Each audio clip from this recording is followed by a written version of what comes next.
Hello, and welcome to NBA Sideline, the show's fourth episode where the most up-to-date NBA action is talked about. I'm the host, Matt Guanga, and these are the analysts AJ Valencia, Lorenzo Black, and with the guest appearance by the one and only Dante Ortiz, aka the Kid. On tonight's episode, we'll discuss everything from Shaquille O'Neal's comment about modern NBA players failing to take criticism to the racist remarks directed towards Jeremy Lin. But first, we'll start off with the Houston Rockets retiring James Harden's number 13 jersey. What do you guys think about the Houston Rockets retiring James Harden's 13 jersey?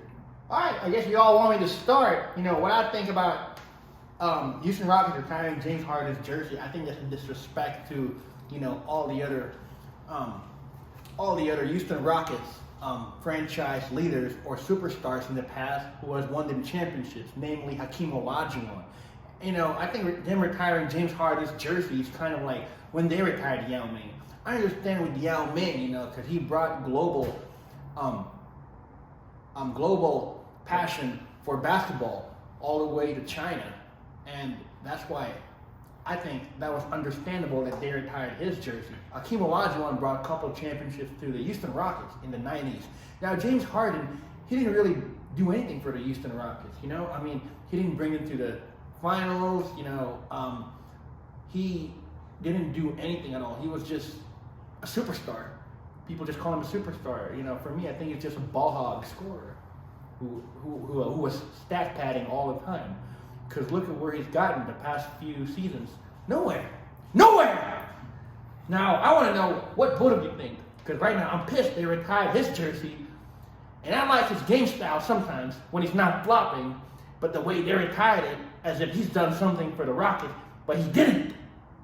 And now I want to hear the thoughts on my co-analyst and the guest analyst. Yeah, let's go. Well, first of all, I would categorize James Harden to be one of the Houston Rockets' all-time greats with Hakeem Olajuwon and Clyde Drexler.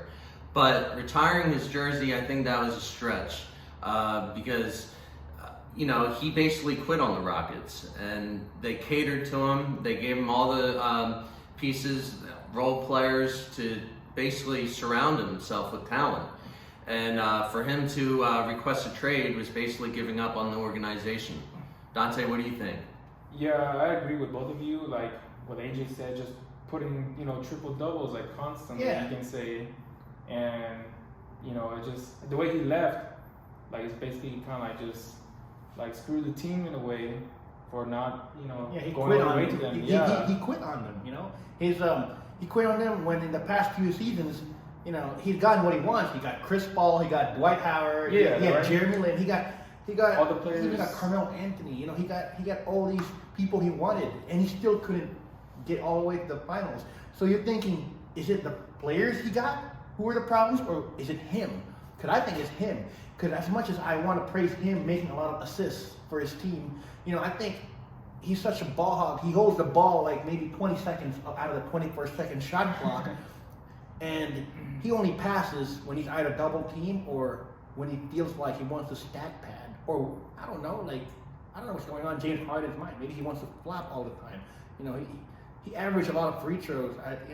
Sometimes I even stop when I watch the Houston Rockets play. I stop and I'm like, why are you even watching this game? There's nothing exciting about this. All he does is get in the free throw line and flop like a fish, I'd rather catch a Magikarp and Pokemon over and over than watch him play, Well, he often complains about getting double teamed.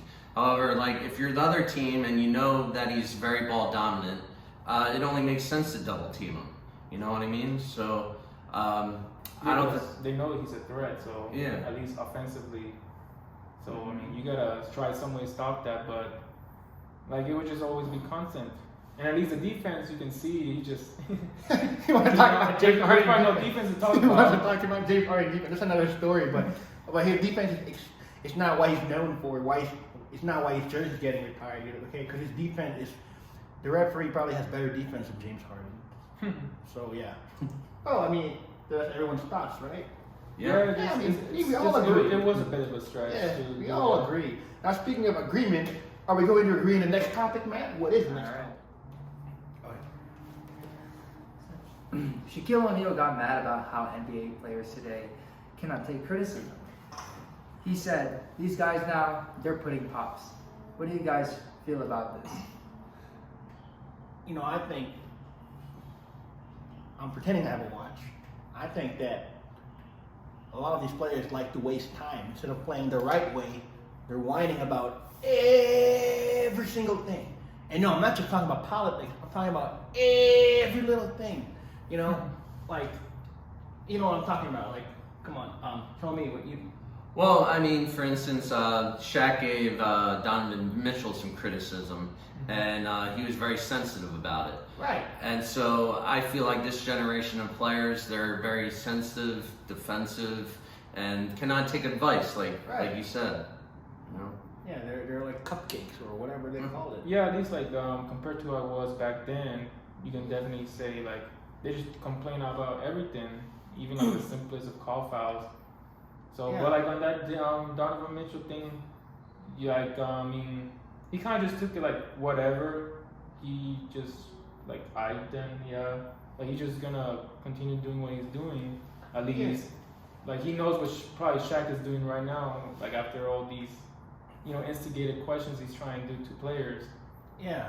Well, I know Shaq hates on some players sometimes. It may look that way, but I think he's just telling the truth sometimes. Yeah, just he's just trying to like say how push them. Yeah, I think you're right. Back in the day, like 80s and 90s, players weren't like affected much by just words. They took it like a man. Like now you got like people getting fouled and they're complaining to ref. I got fouled. I got burst. Oh, why isn't that a foul? I'm like, bro, you flopped. Like a lot of players nowadays, they flop. Like I am serious. I am dead serious. Like I watch a game. It's all a strategy though, but well, it's a strategy, but it's overkill sometimes. it's a strategy. But when the refs don't call a foul on them, they yell at the ref as if they actually got fouled, but they didn't. And then like when they get compared to other players, they start whining and stuff. Now even who was it? People all over the internet. I've been reading it. The All-Star game. Rudy Gobert and Donovan Mitchell got picked last in the draft. That LeBron KD team draft. All-Star. And people were saying, they're the number one team in the NBA right now, and they're two players who's part of the number one team.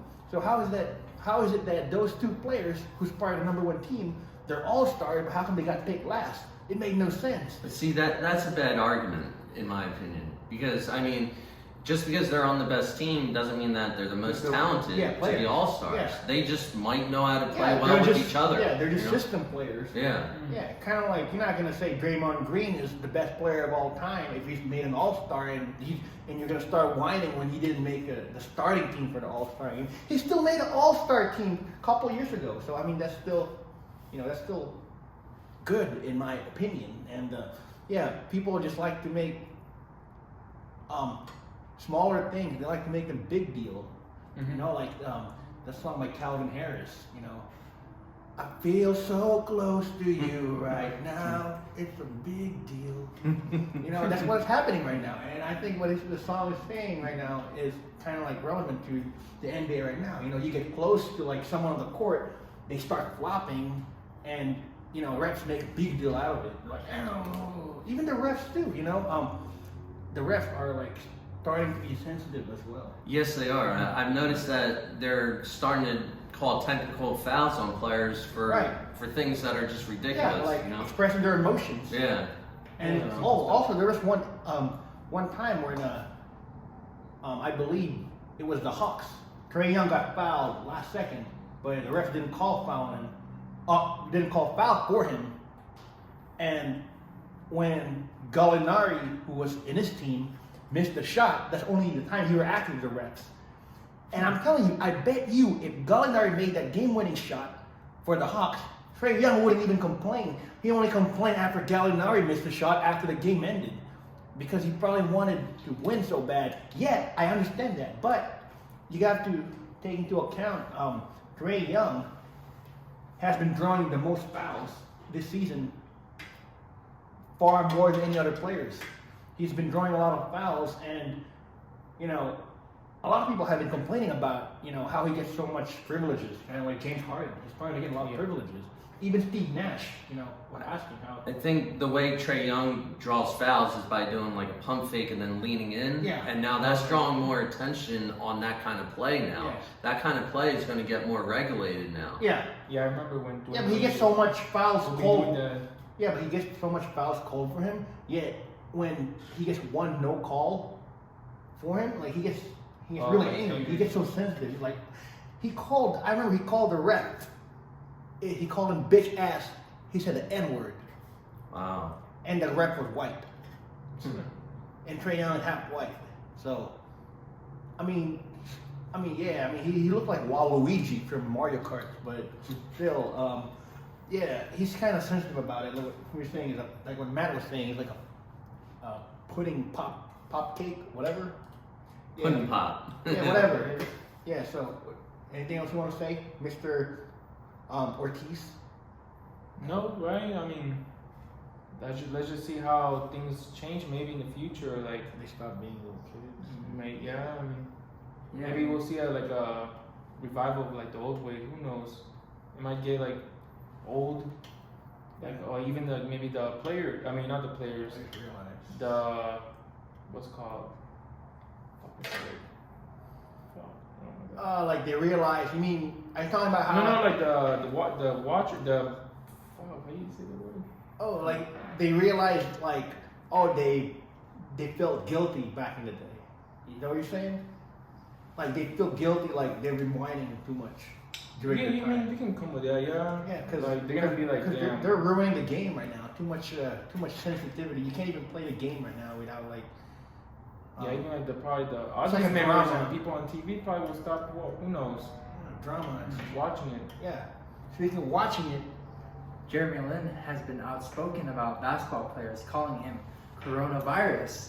What are you guys' thoughts about that? Well, these players are basically bullying Jeremy Lin. If he was a different ethnicity or color, he would not be labeled that, or named that. So, it's just flat out wrong. And, I kind of feel bad for Jeremy Lin. What do you guys think? Yeah, especially with all this happening now. And I mean, it had to happen eventually, probably. Like, not everyone in the NBA is like all NBA cares and all that.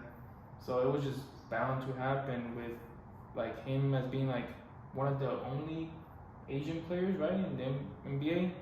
Like he was gonna have to be like eventually picked on. yeah. Also, the fact that when he got interviewed, they asked him who the players were. He didn't want to name names. He didn't want to give them names. Because I think, despite the fact that they already called him names and they try to do him dirty, he's still not a snitch. He doesn't want to snitch on his fellow NBA player and, give that player a bad image. Because he's just that kind of character. He's a humble dude. So in a way, he's handling it the best you can because he's Yeah. still addressing it without naming names. Yeah. And it's, Yeah. But some people think that he's just making it up by not giving names. Some people would think, why do you even mention it if you're not going to mention names? Those two sides. The other side is, oh yeah, he's really a good guy, humble guy. He doesn't want to put anyone under the table. So I think what? No, I was gonna say something probably a little tough, but I mean, if you don't speak up, yeah, you can be snitched, but then like it's just gonna probably happen again in the future if you don't prevent it now. Well, I bet you whoever called him that is probably seeing all the media reports saying that, oh, somebody called Jeremy Lin coronavirus. That guy is probably thinking in his mind, hey, I probably want to do it again while he's playing on the court, because it shouldn't just be all basketball on the court. Leave all the drama. Leave all the drama out of it. It's not just politics. It's just racism and shit. Yeah. Like I don't care what you call it. It can be yellow, green. If you hoop, you hoop. You can be the stinky squirrel out in Georgia named Tim, and you can just happen to play ball, and I don't care what you look like. If you can dribble, you can dribble. If you're 2 feet tall and your name is Rob, then I don't care. Then you'll be on my team if you can hoop. I don't Yeah, care. it's all about skill. Yeah, it's all about skill. And people just try to take everything to race and like double standards sometimes. But yeah, we're not gonna go that way now. I don't want to go that way. We're just trying to figure out like our thoughts about this incident because it's basketball. Just fucking play. I know it's PG-13. I don't care what we all watch. Rated R. Well, we're trying to get our thoughts out there so you all know this is what's happening in the NBA world. And speaking of the NBA world, what is the next topic in the NBA world, my friend? Yeah, TJ McConnell from the Indiana Pacers has a triple-double with 16 points, 13 assists, and 10 steals while coming off the bench and shot 8 for 8 from the field against the Cleveland Cavaliers. How impressive is that? Well, I think this is very impressive.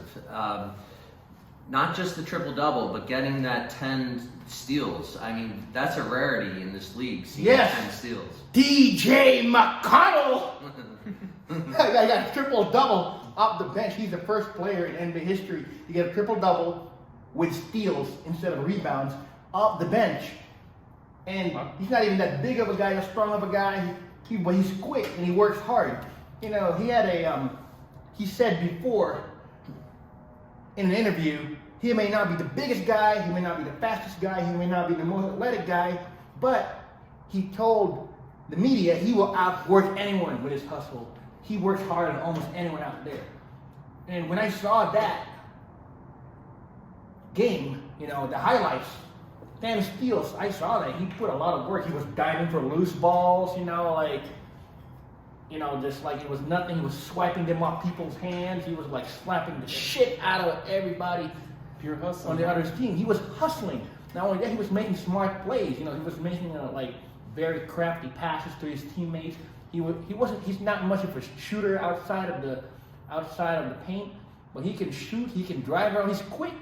He can lay up, he can go over under players, he's quick. And I remember that one time he I don't know, you guys know, there was a game where maybe like 3 seasons ago, he was playing for the Sixers, he drained a game-winning shot. People thought it was gonna be like Embiid draining it, but he ended up draining it. And I was like in my Conor McGregor voice, who is this guy? Who the fuck is this guy? I'm like, who is this guy? And I keep watching it, and I'm like, oh shit, like this guy seems legit for a 6-man. And his name is cool too, McConnell. Yes. What do you think of DJ McConnell? You basically Yeah, said he got everything, right? triple-double. Yeah, I mean, Like first player to do such no, but he thing? got triple-double on 10 steals instead of rebounds. Triple-double, 10 Steals, steals. yeah, you don't even see steals like that often. Yeah, and then he It's got 10 of them off the bench. He's not even a starter. He's good. What do you say? You think it's impressive? Very impressive, man. Like, as you said, with your freaking My McConnell voice. voice. Yeah, when I first started seeing him, I'm like, I didn't know he can play. And I'm like, who the fuck is this guy? Now I realize. like surprise. Yeah, now I realize, in my not McGregor voice, in a different voice, man, this guy is shit, man. This guy's the shit. You know what I'm saying? Yeah, so this guy is the shit after pulling that game. What else we got, Matt? Yeah, the NBA All-Star Game is this Sunday. Who do you guys have winning? Team LeBron or Team Durant? I have Team LeBron because him, Giannis, and Steph Curry, you can't really beat that tandem. They're perfect in their positions. What do you think? Team LeBron or Team KD? Now, think about it. Kevin Durant is injured, That is true. and he's a captain. So, he's a captain, Team Durant, but he's injured. Wait, Kyrie Irving now, captain? Kyrie Irving's a captain now. Even though he missed a lot of games, he's still the captain.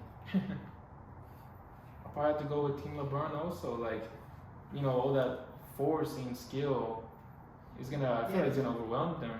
The Team KD. Yeah, they got almost every superstar. They got Giannis, like he said. They got Steph. Let's not forget the Joker, with that triple-double machine every single week. And let's not forget Luka. And Dame time. Dame time. Dame time. Mm, Dame yeah. time. You know, he just Yes, drained it was. that Dame time shot over Steph Curry. Then you got, now here's the thing though, yeah, they got all other good players in that team. You know, they even got Rudy Gobert there. You know, now Team KD has James Harden And we talked about him. and Kyrie Irving. Yes, they have those guys and Jason Tatum. Yeah. Jason Tatum. Yes, so it's going to be a tough game. Should be an interesting game. Yeah, interesting game. And yeah, I'm interested to see how Zion Williamson will play because if he got picked, that means he's that good. That means he got to show up in the All-Star game. If he doesn't, then I think he's not. He shouldn't be an All-Star. Speaking of All-Stars, the same weekend is a slam dunk contest. What do you got for us, Matt, in the slam dunk contest? This year, Slam Dunk Contest will feature just 3 participants, including Obi Toppin, Anthony Simmons, and Cassius Stanley. Who do you guys think will win? To be honest, I haven't seen a lot of Cassius Stanley game. This guy, and Fernie Simons, I didn't know he can dunk that well. I'm gonna be honest with you, because I see him only in blowout games when the Portland Trailblazers play. He's just a backup guy for Dame Lillard. You know, he just plays mainly in like blowout games, like when they're getting blown out or they're blowing out another team. And Obi Toppin, you know, he's a rookie, and you know he had explosive dunks in college. I would have expected a more superstar studded slam dunk contest, like you know with John Morant, Zion, Zach LaVine back on it, Aaron Gordon, all these other good dunkers. You know, not this like I'm gonna be honest with you, huh? Kind of like a random selection. Yeah, random selection. Like I don't know if people even voted for these people because if I was just a regular NBA fan who only knows superstars, you know, I'm gonna be asking, you know, the management. I'd be like, who the fuck are these guys? You just put like a bunch of like nobodies from like I don't know, like the AAU team, just put them all in there, because we gotta see John Morant, because it's all about, you know, NBA sometimes it's all about marketing. Yeah. And you gotta, yeah. Weekend coming up. Yeah. You know, that's the time to bring attention to the masses. Yeah. And now you got these, like.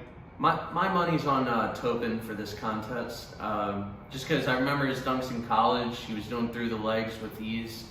And so I'm not familiar with the other 2 guys, but Topin is very impressive with his hops. And it was also ironic to see Zach LaVine be in the 3-point contest rather than the dunk contest. Well, he can shoot threes as well. Yeah, he can. How about you? Well, like you mentioned, what's his name again? Obi Toppin. Obi Toppin, okay. Like I was just thinking, maybe like, you know, their physique. 6'9", Yeah, 220. Yeah, So he got like he's like very nice athletic. life, you know. He's athletic and he has length. And he's more well known than these 2 bums. Well, I would be surprised if he loses. Well, if he loses, I would be if Topin loses. yeah. So is it Topin? I don't know. I don't know. I just say like I don't really care how to spell his name. Like I mean, 3 of them are bums, so We will see on we will all see. weekend. Let's see how good their dunks are. Maybe they'll change our perspective. Well, Next me thing his you know- perspective because he. He got his, yeah, he got his choice. Yeah. So, what else is happening this weekend? What are your predictions about who will win the 3-point contest? The participants are Stephen Curry, Jaylen Brown, Jason Tatum, Zach LaVine, Donovan Mitchell, and Mike Connolly, replacing injured Devin Booker. How do you guys feel about that? How do I feel? I mean, I feel this 3-point contest is much more exciting to watch than the slam dunk contest because Yeah, definitely. you've got almost all the good shooters here. You know, if you can even add more, I'm saying maybe you can even add Joe Harris or Nikola Jokic here because they're also good 3-point shooters. But this is like a superstar, superstar filled 3-point contest. It's like you can make an all-star team out of this, like participants right now. Zach LaVine, former slam dunk champion. You got Donovan Mitchell, who is an exceptional slam dunk guy, and now he's in a 3-point contest. Dude, most of these guys are like dunkers. It's almost an all-star team in itself. Most of these guys are dunkers, except for Steph and Mike Conley. But you know what? I was watching Stephen Curry's warm-ups, and even he can dunk the ball pretty good. Yeah, but he just doesn't do it in Yeah. So what do you think? Who do you think will win? Man, it's really like pure tight, the competition there. But I mean, we see Steph Curry do stuff that like I've never seen before, like with his shooting stuff and all that. He just shoots like you just know it's gonna go in almost like every time. Yeah. So like Automatic. I'm going with Steph Curry. I'm going with Steph. I mean, I know Steph is the best shooter out of all these guys, but LaVine has also been exceptional recently, the past couple seasons. Yeah, he's basically automatic. Yeah. You know. I mean, if Devin Booker wasn't injured, I would have had Devin Booker on my list. So I'll go with Zach LaVine. What about you? Oh yeah, you said Steph. You got Zach. We'll see. We'll see. And what do you guys think? What do you guys think about this All-Star weekend? It seems pretty lit. yeah, not bad for how they kind of almost came out of nowhere to host it. Yeah. Like if thought it was gonna be delayed or probably not happen this year, and Yeah. they kind of like just made it out of nowhere. No, this it happened maybe only last month. It was just announced. Speaking of that, contract extensions are coming up for some players. What do you got for us? Yeah. So lastly, Blake Griffin has agreed to a contract buyout with the Pistons. What do you guys think his future holds for him? Well, with Blake Griffin, I thought it was interesting because I heard he hasn't dunked the ball at all this year or season. No, I heard. Yes, what I heard. He hasn't dunked a ball this season. I heard he only dunked 5 times like the last 2 seasons, and he was known as a high flyer in his whole career. And he won the slam dunk contest jumping over Ikea. So do you think this is Griffin not giving it his all and trying to be an outside player? I think because he's not that old yet. He's 31 or 32. He's not that old. I think he had too many injuries that his body couldn't hold it anymore. His body couldn't take any more, physical plays. That's why now you see his numbers going down because back then he relied on his athleticism. That's how he got most of his points, dunking, alley-oop, stuff like that. Now his athleticism is going down, and he doesn't have any other skill for his game. I mean, I've seen him shooting a couple of mid-rangers or 3-pointers once in a while, but he's been non-existent as a starter. And he used to be a superstar for the Clippers. He used to dunk everybody. It was like the show, like the face of the Yeah, team. yeah. It's called Lob City. He used to put his nuts all over defenders. Like these nuts. And he did got him. What do you think about Blake Griffin? I mean, he's probably just trying to chill for now. I'm not too sure what his intentions could be. He was really the show, and you see him every time Every commercial. The Kia car commercials every time. All-Star game every year. So he's probably, I don't know. We'll just see what the future holds. We don't know what's going on in his mind. He was like, is he just playing lazy to get out of Detroit and trying to go to the other team? Or is he just actually run out of gas now? He's done. We don't know. Yeah. What do we Even do? though, even though he's young, some people just want to finish soon. Yeah. He had the money. And he dated a Kardashian or a Jenner. I don't care. I don't fucking care. Yes. Some people were saying that that's one of the reasons his game went down because, the Kardashian curse. Oh, a lot of the players who dated the Kardashians or the Jenners, their career went down. Lamar Odom. Well, Devin Booker got injured. He's dating a Jenner right now. Kyle Kuzma used to be really good until LeBron came and he dated a Jenner. I don't care who it is. Kendall, Kylie, could even be Bruce. I don't care. I don't know. I don't keep up with a lot of this like TMZ kind of shit, but yeah, it looks like maybe it is a everything Kardashian could curse. be. I mean, we just see what happened with Kanye. Yeah, like like not Kanye. an NBA player and he's out. Yeah, he's out. He's not making any more hits. And now with Blake Griffin, you know, like this, he hasn't dunking like he hasn't done what he does best, what he did best. He doesn't do it anymore. That's dunking. The Kardashian curse. Who will the Kardashian curse affect next? Let's find out next episode. Yeah. And that's this week's episode of the NBA Sideline, brought to you by our sponsor, Marie Buckley, Nevada's top real estate agent. Subscribe to our podcast on iTunes or Spotify or iHeartRadio, and watch the full episode on our NBA Sideline YouTube channel.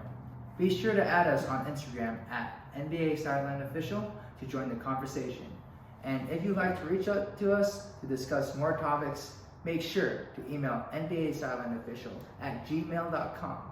Don't forget to join us next week for another key episode. Thank you for listening. Hard penis. No, it's just a. Oh shit.